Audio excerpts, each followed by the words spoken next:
Mesdames, Messieurs, bonjour à notre deuxième Carglass Automotive webinaire, spécialement organisé pour vous, nos partenaires professionnels du leasing, de l'assurance automobile et de la gestion flotte.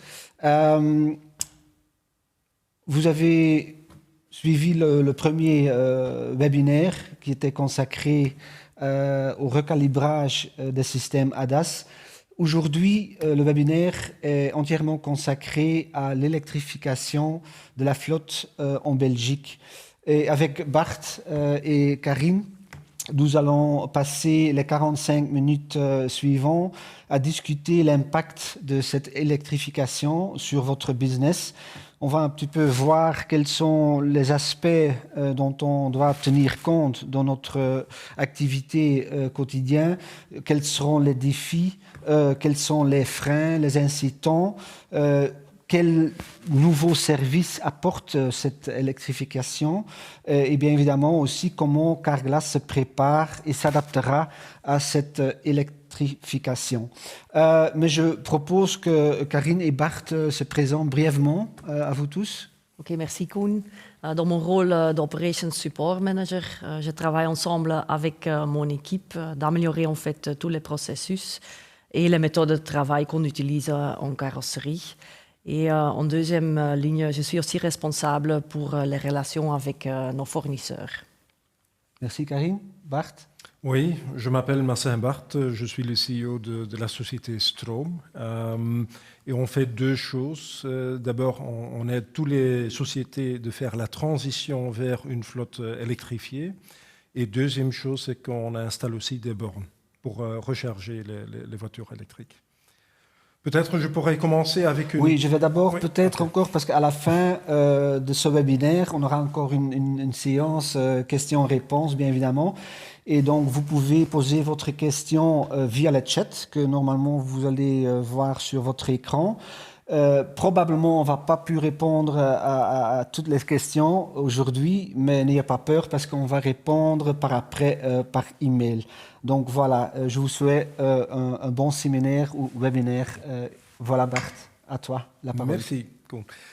Oui, petite explication d'abord, parce que je le trouve très important de walk the talk, de réagir ou de respecter les mêmes principes qu'on explique aussi aux autres. D'abord, tous nos bureaux sont hyper écologiques, mais aussi notre flotte est déjà 100% électrifiée, sauf les vannes. Ça, c'est encore un point d'attention chez nous. Et on consomme purement d'électricité verte. Aujourd'hui, on va commencer d'abord avec... de donner un peu de contexte, où est-ce qu'on est aujourd'hui en Belgique, comment est-ce qu'on est comparable avec des autres pays en Europe, etc. Et voilà, ce sont quelques graphiques que j'ai récupérés de Transport et Environment. C'est une organisation européenne. Et ce qu'ils ont fait, c'est qu'ils ont vraiment pris toutes les statistiques de tous les pays, ils ont aussi comparé tous les pays. Alors, c'est très utile pour aujourd'hui. Et ce qu'on voit ici en Belgique, c'est que surtout les plug-in hybrides ont connu une augmentation énorme en 2020. Les voitures électrifiées, 100%, ce qu'on appelle les battery electric vehicles, ils ont aussi augmenté, mais ça n'a pas explodé, je veux dire.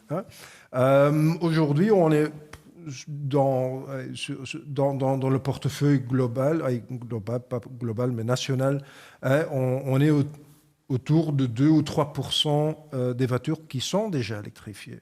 Alors finalement, ce n'est pas énormément, ce n'est pas une volume gigantesque aujourd'hui. Tout à fait. Alors, dès qu'on fait la comparaison avec des autres pays, on voit que la Belgique aujourd'hui, on n'est pas des meilleurs élèves dans la classe, mais on consomme, dans notre flotte, on a surtout des plug-in hybrides aujourd'hui. Si on compare les deux, la Belgique se trouve un peu entre la France, Luxembourg, Irlande, Espagne, etc.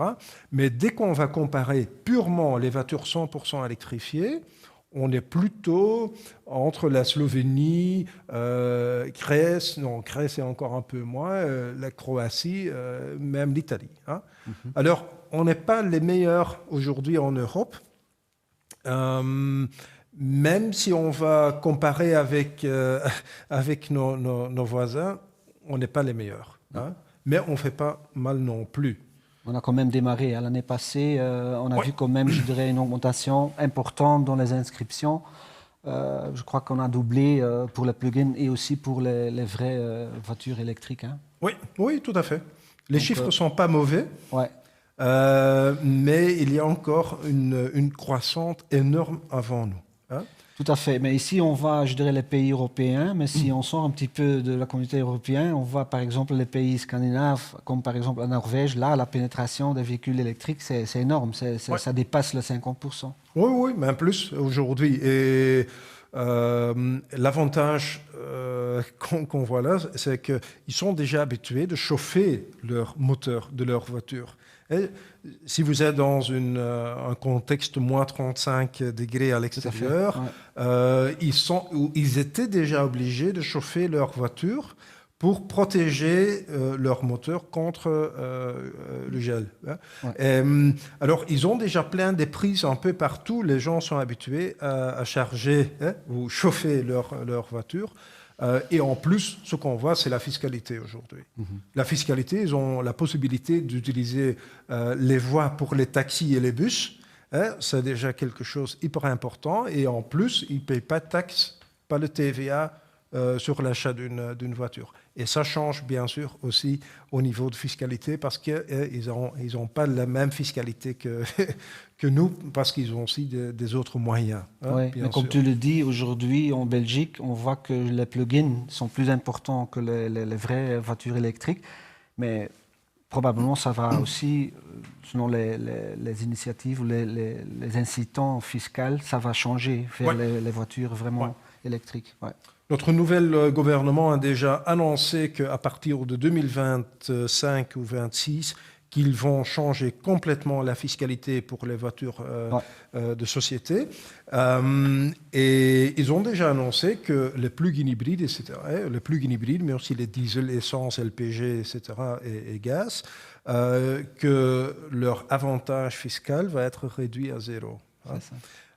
Alors, et c'est ça qu'on voit, qui est déjà passé aux Pays-Bas.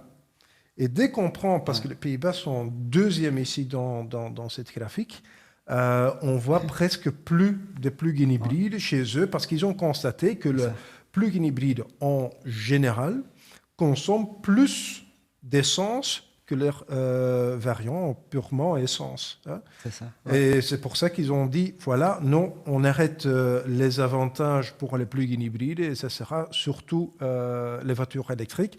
Et on voit ça aussi dans les chiffres. Et encore, peut-être encore une petite question, ça pourrait intéresser aussi notre public. On parle ici, je dirais, ce sont des graphiques sur les voitures. Hein. Qu'en est-il au niveau, je dirais, tout ce qui est utilitaire, camions, bus, etc., au niveau, je dirais, évolution dans l'électrification de ces véhicules? Où on est aujourd'hui? Encore rien. Il n'y a encore rien qui est vraiment passé. Parce qu'au niveau de fiscalité, il n'y a pas vraiment des incentives d'acheter une camionnette pur sang électrique comparée avec une camionnette diesel, parce que les déductibilités sont 100% pour les deux. Ouais. Alors, il n'y a qu'un avantage au niveau de consommation.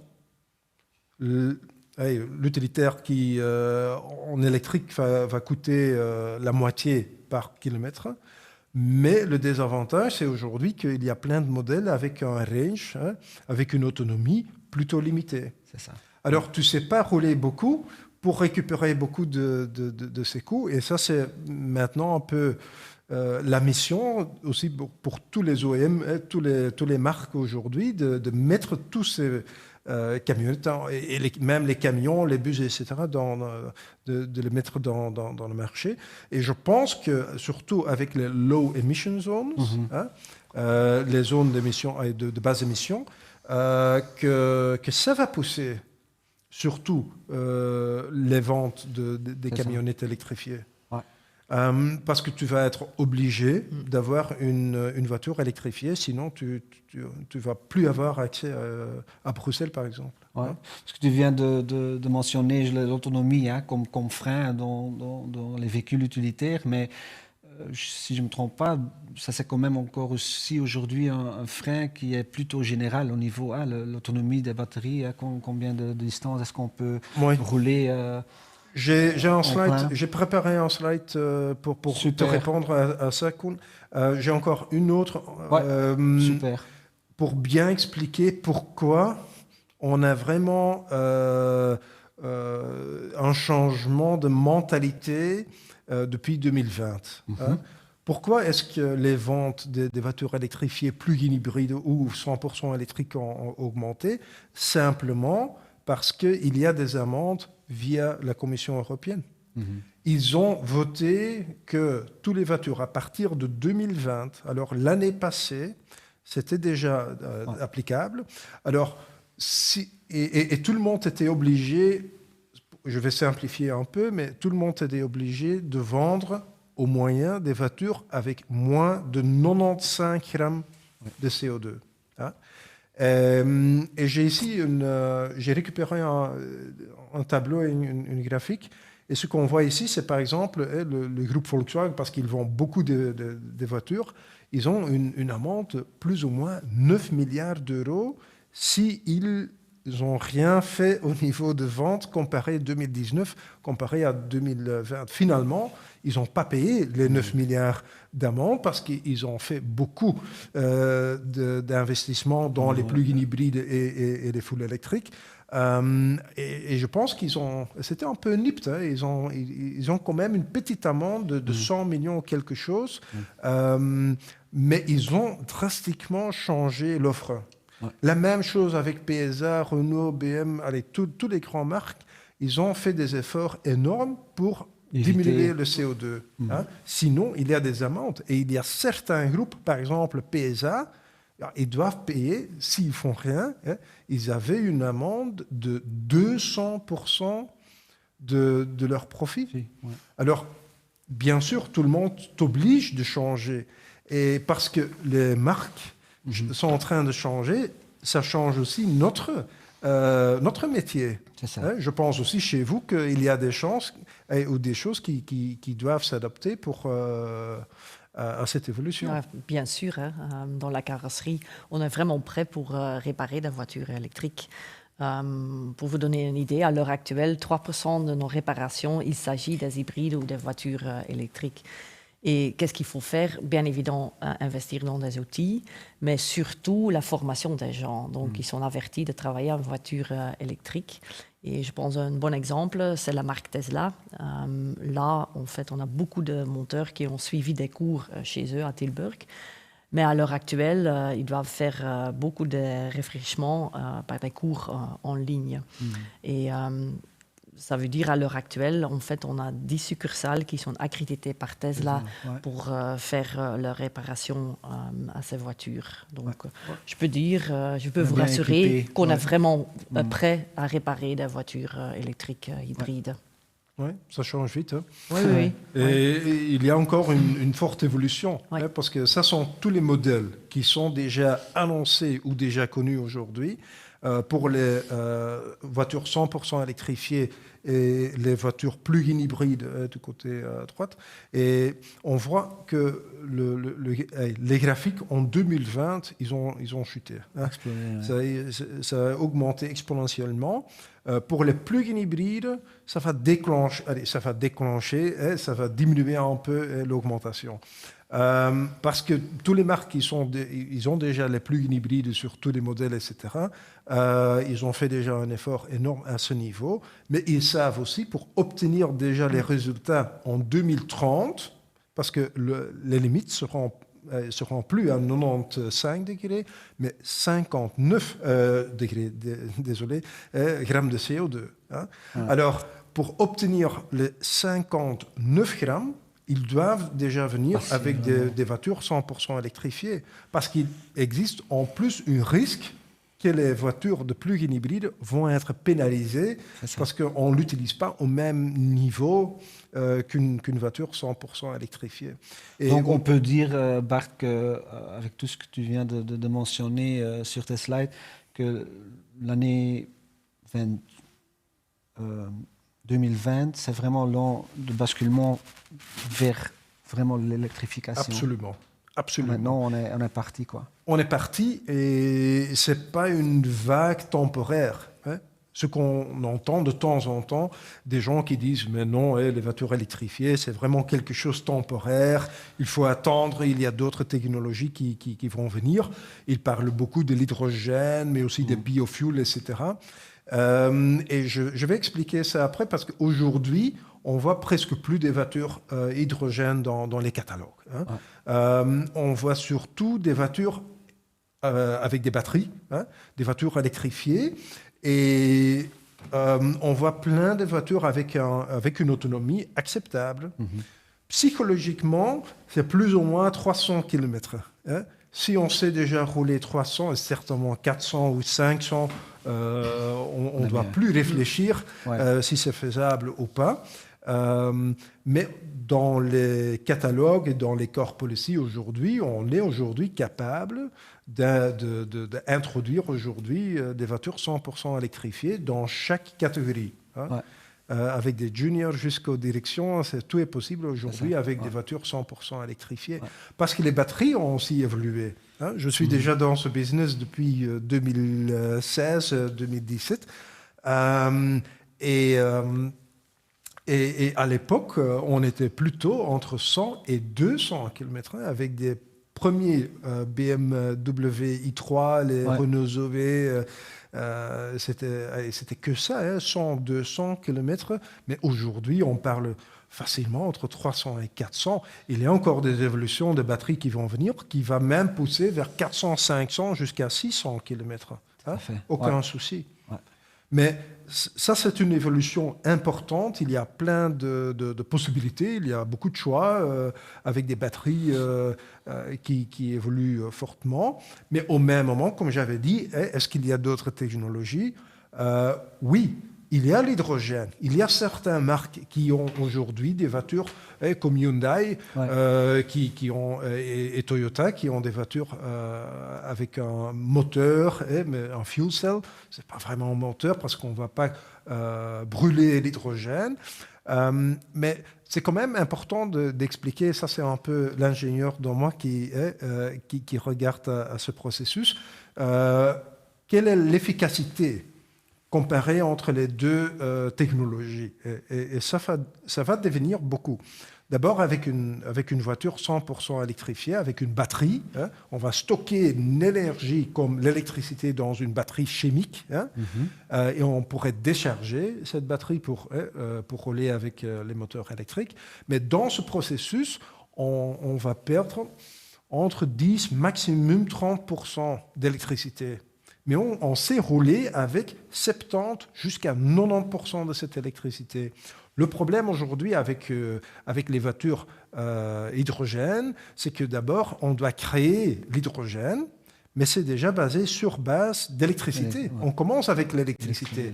On appelle ça un processus d'hydrolyse, soit on va capter toutes les petites bulles d'H2, on doit comprimer ça jusqu'à 700 bars, on doit transporter, on doit charger ça dans notre voiture, et à ce moment, on doit de nouveau avoir cette H2 qui doivent réagir avec l'oxygène dans l'air, et ça va créer l'électricité de nouveau. Hein. On est commencé avec l'électricité, finalement on a de nouveau l'électricité, il y a beaucoup de chaleur dans ce processus qu'on a perdu, et finalement, une voiture hydrogène est une voiture électrifiée. Alors, on va rouler avec les mêmes moteurs électrifiés. Mais est-ce que je peux sous-entendre aussi qu'il y a un risque plus élevé avec une voiture à hydrogène qu'une voiture à batterie ou... Au niveau de sécurité, parce que ce sont des autres risques. Bien sûr, avec 700 bars, c'est une petite bombe, mais technologiquement, on sait traiter ça. Ouais. Bien sûr, il y a d'autres règles qui vont s'appliquer dans cette situation, bien sûr. Mais c'est surtout une question d'efficacité. Dans ce processus, on va perdre 75% d'énergie. Ouais. Hein. Mais ça ne veut pas dire que cette technologie ne va pas se développer. Parce qu'aujourd'hui, on a 1 sur 2 qui a la possibilité de charger sa voiture à la maison. Mais il y a aussi 1 sur 2 qui n'ont pas cette possibilité. Alors que si tu ne sais pas charger à la maison, l'hydrogène pourrait avoir une bonne alternative. Hein. Mais ça sont des adaptations au niveau de technologie qui vont venir. C'est ça. Hein. Ouais. Mais pour le moment, on voit surtout l'électrification via les batteries. Hein. Et ce qui est important, et c'est probablement aussi chez vous, on voit que les voitures électrifiées, c'est une nouvelle monde. Une nouvelle monde qui va poser aussi plein de questions. Tous les gens disent, OK, oui, mais la voiture est électrifiée. Maintenant, avec les panneaux solaires, est-ce que c'est quelque chose de positif ou négatif de rouler avec une voiture électrifiée? Surtout pour les gens en Flandre, parce qu'il y a maintenant une nouvelle méthodologie tarifaire pour les gestionnaires des réseaux d'électricité. Ils vont venir avec un tarif de capacité. C'est ton pic, ton consommation le plus élevé qui va déterminer votre paiement à le distributeur d'énergie. Hein. Alors, dès qu'on a un grand consommateur comme une voiture électrifiée à la maison, ça pourrait déterminer la consommation et bien sûr aussi le montant qu'on doit payer. Hein. Il y a des solutions, mais il y a plein de gens dans notre secteur aujourd'hui d'automobilité qui ne sont pas au courant comment ça fonctionne, quelles sont les solutions, quelle est la différence entre 1 kilowatt et 1 kilowattheure. Est-ce que je pourrais charger à la maison monophase ou triphasé? Est-ce que c'est 230 ou 40 volts? Est-ce que j'ai un neutre ou pas? Est-ce qu'on va avoir un blackout si tout le monde va rouler en électrique? Est-ce qu'il y a assez de bornes? Comment ça fonctionne avec le paiement, etc. Ils ont plein de questions. Et c'est ça qu'on voit aujourd'hui. C'est une nouvelle monde et on doit s'adapter. Tout le monde doit s'adapter. Si tu vends des voitures, si tu es une société de leasing ou un broker pour les assurances, le monde de mobilité va changer. C'est ça.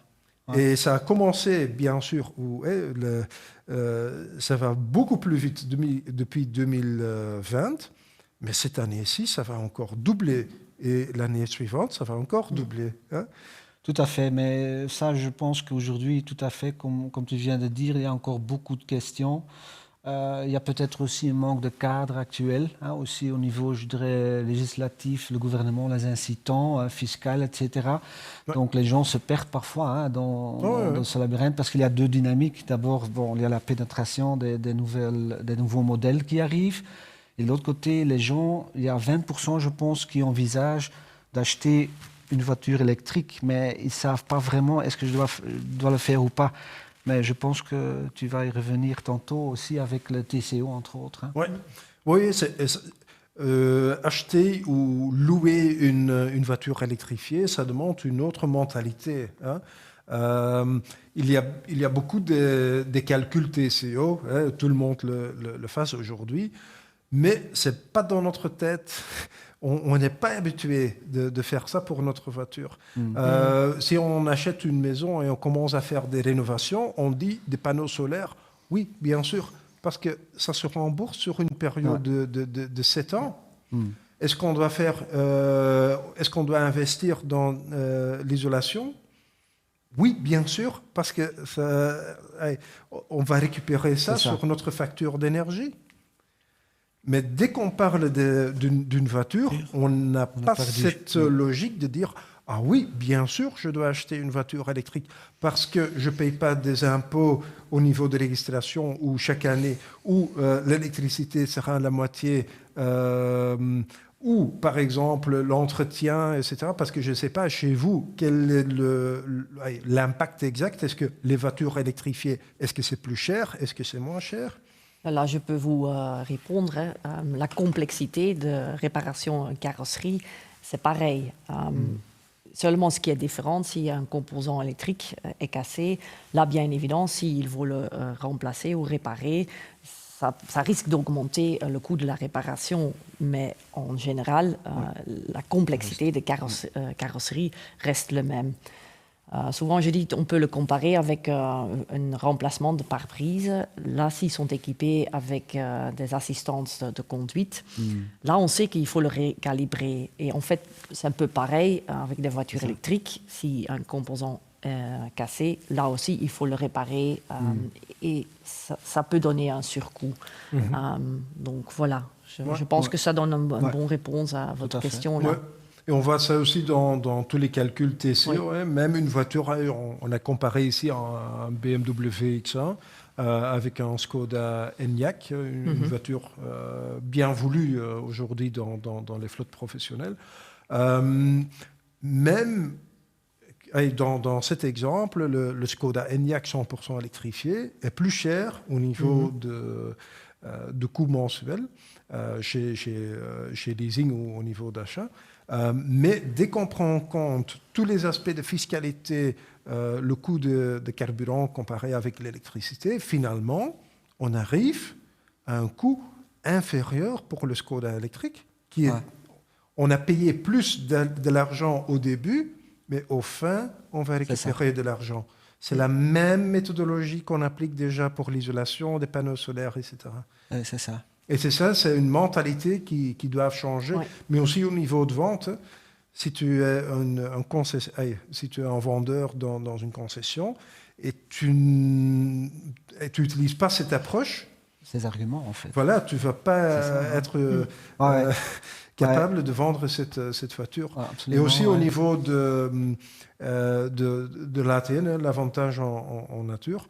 On voit que les voitures électrifiées, ils ont un avantage important aussi pour les conducteurs. Et même en 2026, parce qu'on n'a pas encore adapté ou implémenté ici l'augmentation potentielle, mais aujourd'hui, dans les rumeurs ou radio-couloirs, ils disent déjà que le gouvernement veut augmenter le ATN avec un facteur 2 ou 3. Ça veut dire, si tu veux opter encore pour une voiture diesel ou essence en 2026, tu vas payer le double ou le triple. Oui, c'est ça. Et à ce moment, le choix sera hyper facile. Et même avec toutes ces voitures dans le marché, il y a plein d'alternatives. Absolument. Ouais. Et une autre question, c'est toujours les bornes. Et les bornes, il y a plein de bornes aujourd'hui publiques. Mais plus important que c'est les bornes publiques, j'ai fait déjà les calculs pour avérer la Fédération d'électromobilité il y a 1 an, je pense. Aujourd'hui, je vois que les installations des bornes privées, mais privées, je veux dire, au bureau, mais aussi à la maison, que pour chaque borne publiquement, on a au moins 5 bornes installées sur des sites privés. Alors, ça sont toutes les bornes publiquement disponibles qu'on voit ici dans notre application, mais c'est surtout les bornes privées qui comptent. Si tu veux commencer à faire la transition de votre flotte demain, et tu sais installer des bornes chez tes employés à la maison et au bureau, tu pourrais le faire. Il n'y a personne qui va t'arrêter, il n'y a personne qui va dire « non, il faut utiliser les bornes publiques ». Non, les bornes publiques, c'est plutôt c'est une aide supplémentaire pour la majorité des gens qui font déjà la transition aujourd'hui, sauf si tu habites au centre-ville, et si tu n'as pas accès à une parking privé avec l'électricité. Oui, à ce moment, tu es obligé d'utiliser, bien sûr, les bornes publiques. Et s'ils ne sont pas là, c'est le gouvernement qui doit investir. Est-ce que ça ne complique pas les choses pour ceux qui habitent en centre-ville, dans leur maison, pour vraiment mettre une borne de recharge? Absolument. Pratiquement. Oui, c'est pour ça qu'il faut investir dans des places de parking, dans les villes. Il faut... Mais je le compare de temps en temps avec une période 19e siècle. On n'avait que des chevaux à ce moment. Et aussi, dans cette situation, si tu n'avais pas un stable pour mettre ton cheval, oui, tu n'avais pas de mobilité non plus, individuellement. Ouais. Hein.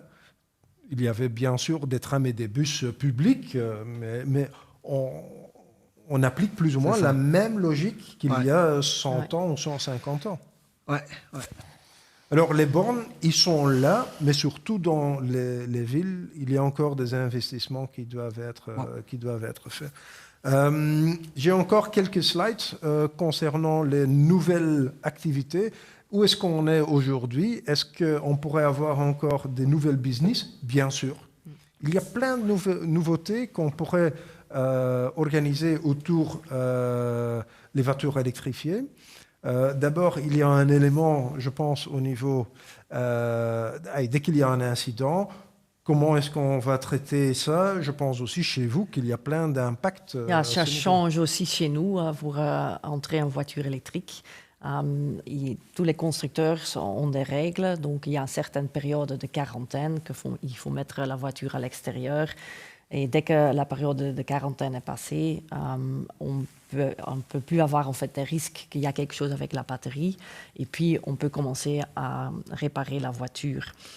Qu'est-ce que ça a comme conséquence? C'est que le key-to-key time, donc ça veut dire le moment où le client nous donne le key et on lui rend le key, ça peut être un peu plus long. Donc ça a un impact. Et je pense que ça, c'est quelque chose de bien savoir, que ça influence la manière comment on traite en fait le processus de réparation d'une voiture électrique. Ça, c'est une chose qui joue un rôle. Ouais. Oui, il y a d'autres opportunités aussi au niveau de places de parking. Aujourd'hui, on voit plein de commerciaux qui disent oui, mais c'est mon parking, je pourrais rien faire avec d'une manière commerciale. Mais même dans le futur, on pourrait installer facilement des bornes et mettre le parking, par exemple, à disposition des voisins. Ouais. Et en place de fermer le parking à 18h ou 20h, tu dis simplement à tes voisins, voilà, tu pourrais l'utiliser. Ouais. Et tu gagnes encore quelques euros chaque jour avec l'utilisation de votre infrastructure de recherche. Hein. Ouais. Alors là, il y a beaucoup de possibilités.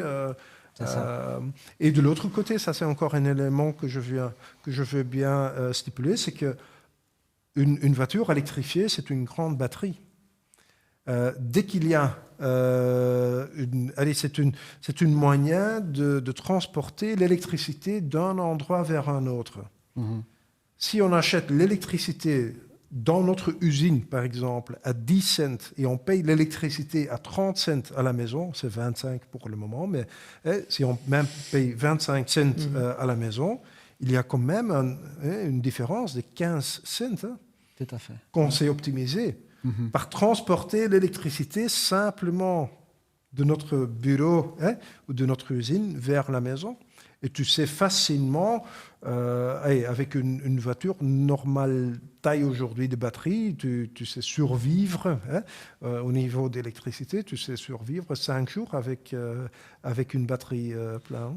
Oui, parce que d'après ce que j'ai entendu, aujourd'hui, dans ce système, je dirais, d'énergie renfermé, parce que la voiture en fait partie, je pense que c'est uniquement Toyota aujourd'hui qui a une batterie comme ça, pour être connecté.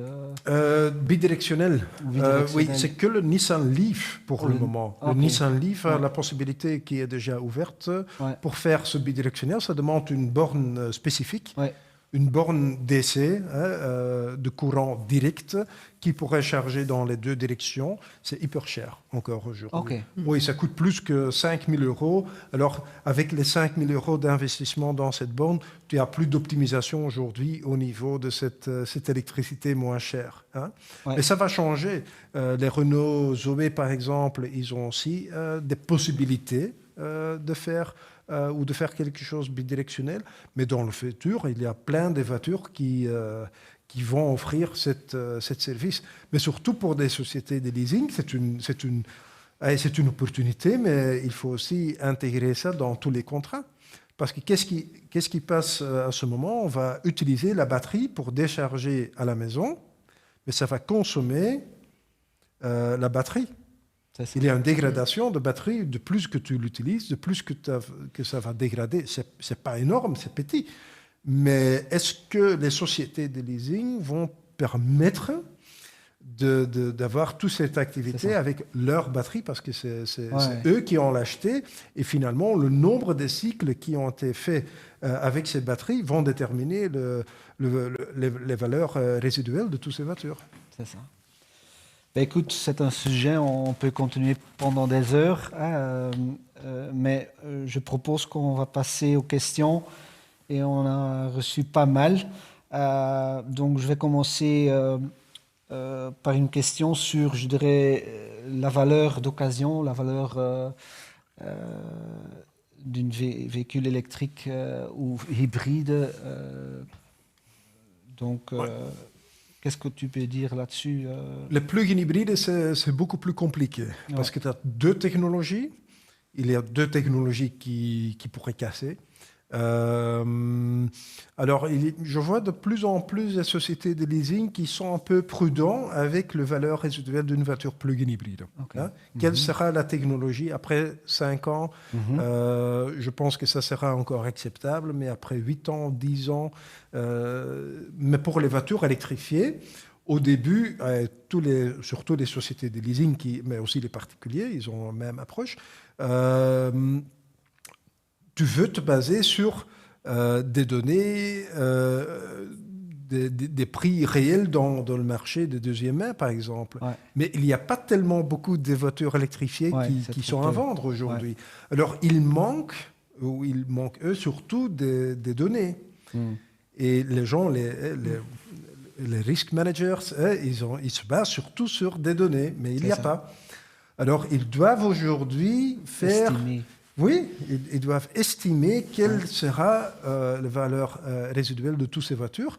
Et personnellement, je pense qu'une voiture au diesel essence, ils sont construites pour faire 100 000 km sans problème, après, entre 100 et 200 avec des entretiens un peu plus importants. Mais après les 200, c'est export. C'est ça, ouais.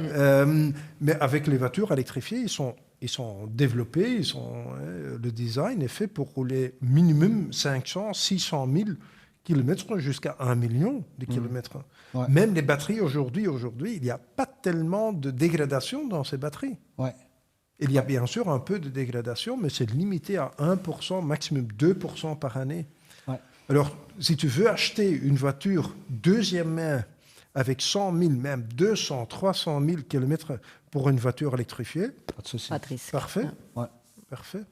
Peut-être une question qui est un petit peu liée et ça concerne, je dirais, l'autonomie. Hein, parce que tu viens de parler d'environ 300 à 400 km aujourd'hui pour le modèle existant. Comment tu vois l'avenir parce que bon, la technologie s'améliore, bien évidemment. Il y a de nouvelles technologies au niveau batterie. Ouais. Comment tu vois les choses à ce niveau-là, au niveau autonomie? Il y a déjà une nouvelle technologie annoncée depuis longtemps, mais ça prend toujours plus ou moins 5 années pour bien développer ça avant que ça sera lancé en production, avec production grand masse. Et c'est le solid state. Les batteries solid state, ils sont plus efficaces, plus compacts, ils ont beaucoup plus d'énergie. Et en plus, au niveau de sécurité, ils sont aussi beaucoup plus stables. Tu sais même couper dans ces batteries, ça ne va pas te donner de problème au niveau des courts-circuits, etc. Alors, cette technologie est déjà annoncée, ça va pousser directement les batteries ou les autonomies vers 500 en place de 400. Hein?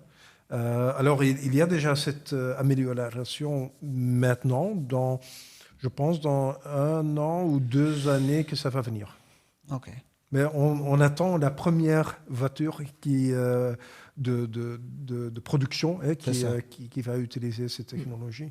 Ouais. Mais finalement, il y a aussi un plafond. Il ne faut pas développer les batteries jusqu'à un niveau qu'on a une autonomie de 1000 km ou même 800 est déjà exagéré. À un certain moment, ils vont dire « Ok, 600 km, ça suffit. on va diminuer la taille et le poids de cette batterie. Et au moment que tu sais diminuer ce poids, c'est la consommation qui va diminuer aussi et tu vas automatiquement gagner au niveau d'autonomie parce que le poids de cette voiture sera limité. Hein. Tout à fait. Peut-être encore 2 questions plutôt pratiques pour terminer ce webinaire. Quelles sont les contraintes pour l'installation de bornes de recharge en sous-sol, par exemple, par rapport en assurance, accès pompier et tout ça? Oui, bonne question. Je n'ai pas de réponse concrète à ce niveau parce qu'il n'y a pas de législation. Tout dépend aujourd'hui un peu des pompiers, par exemple, parce qu'on demande beaucoup un avis aux pompiers, de dire, OK, quel est le risque, qu'est-ce que je pourrais faire, etc. Et on voit dans certaines régions que les avis des pompiers, par exemple, sont beaucoup plus contraignants que dans d'autres villes ou des autres régions. Et par exemple, à Bruxelles, aujourd'hui, dit simplement, si tu veux installer des bornes, ça sera limité sous-sol jusqu'à -1. -2 ne sera pas possible jusqu'à +1 et +2, la même chose. Hein. Alors, finalement, avec cette conseil et cet avis, oui, si tu demandes ça aux pompiers, c'est très restrictif. Ouais, c'est ça. Est-ce qu'il y a aujourd'hui une étude qui dit « Ah, fais attention parce qu'une voiture électrifiée qui cherche donne aussi plus de risques pour prendre feu ?» Non, ça n'existe pas. Il n'y a pas des études aujourd'hui. On prend surtout des études aujourd'hui de Norvège, en Chine et même en Amérique où il y a beaucoup de nombre de voitures électrifiées, beaucoup plus qu'en Europe. Et les résultats sont toujours les mêmes.